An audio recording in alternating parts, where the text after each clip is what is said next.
سنريهم آياتنا في الآفاق وفي أنفسهم حتى يتبين لهم أنه الحق أولم يكف بربك أنه على كل شيء شهيد.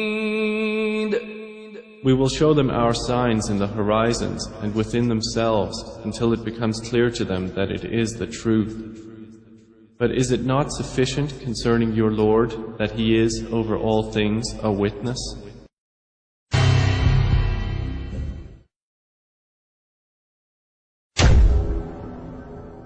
Muhammad could not have known these facts about human development in the 7th century because most of them were not discovered until the 20th century.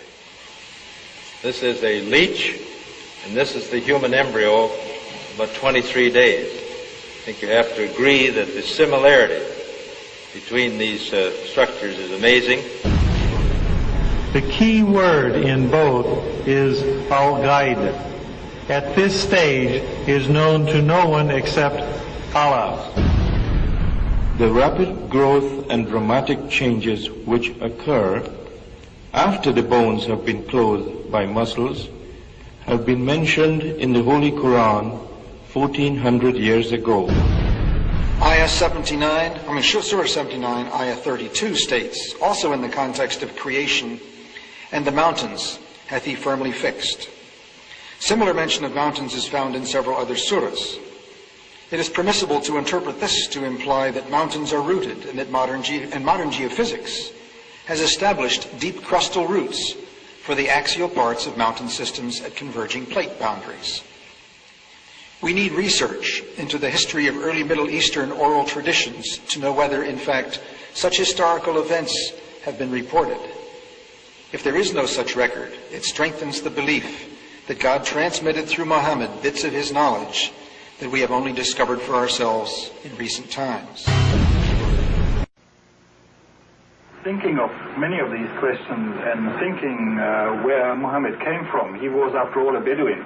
I think it is almost impossible that he could have known about things like the common origin of the universe, because scientists have only found out within the last few years, with very complicated and advanced technological methods, that this is the case.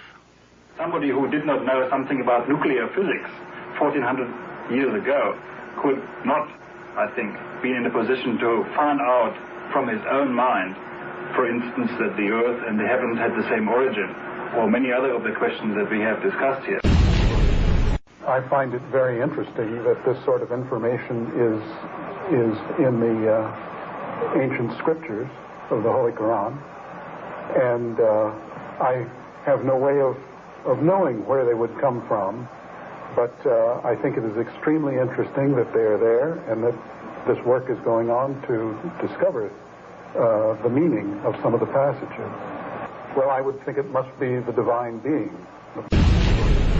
In a relatively few ayah is contained a rather comprehensive description of human development from the time of commingling of the gametes through organogenesis. No such distinct and complete record of human development, such as classification, terminology, and description, existed previously. In most, if not all instances, this description antedates by many centuries the recording of the various stages of human embryonic and fetal development recorded in the traditional scientific literature. Muhammad was a very ordinary man. He couldn't have read, didn't know to write. In fact, he was illiterate. And we're talking about 1,200 years ago. You have someone, a literate person, making profound pronouncements and statements that are amazingly accurate of a scientific nature. And I personally can't see how this could be a mere chance. There are too many accuracies. And like Dr. Moore, I have no difficulty in my mind reconciling that this is a divine inspiration or revelation which led him to these statements. Summary. The Quran describes not only the development of external form, but emphasizes also the internal stages, the stages inside the embryo of its creation and development, emphasizing major events recognized by contemporary science. Thank you for your attention. As a scientist, I can only deal with things which I can specifically see. I can understand embryology and developmental biology.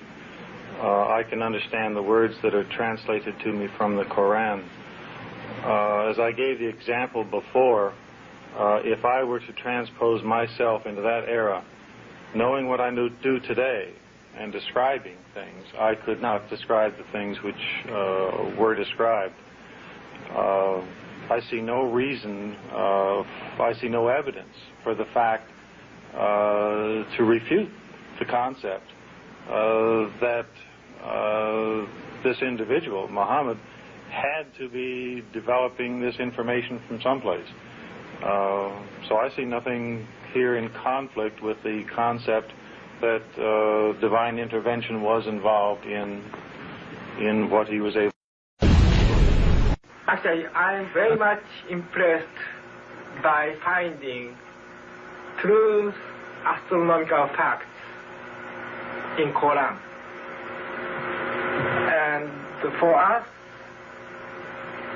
we modern astronomers have been studying very small fields of the universe.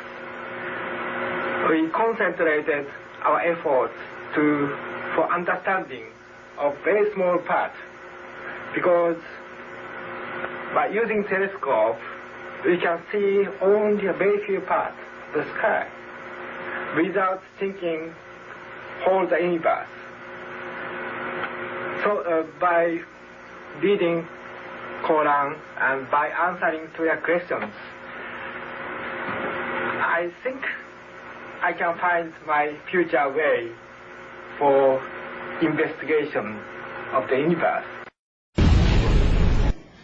And then when I was maybe about 1/3 in Quran, I remember telling my wife, you know, this Muhammad, he must have been a very smart, very intelligent man, because this book is very clear, very logical, very easy to follow, and there are no contradictions. But then as I read later, I suddenly saw a scientific fact which I knew was only discovered in the 20th century. So immediately I saw that Muhammad is not the author of the Quran. That Muhammad is a messenger sent by God to give the Quran to mankind. I saw, mashallah, Muhammad Rasulullah.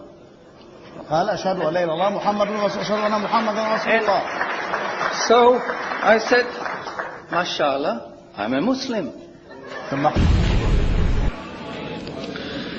It is a great pleasure and honor for me to introduce to you an eminent scientist and a scholar of Quran. Dr. Maurice Bucaille, pronounced as Maurice Bucaille, am I right, doctor? Doesn't matter. Okay. Is a native of France. He is a medical doctor and his specialty is surgery. Ladies and gentlemen, Assalamu alaikum. There is no human work prior to modern times that contains statements which were equally in advance of the state of knowledge at the time they appeared, and which might be compared to the Quran. 1,400 years ago, when the world was immersed in darkness, the Quran was revealed, which brought light to a beleaguered world.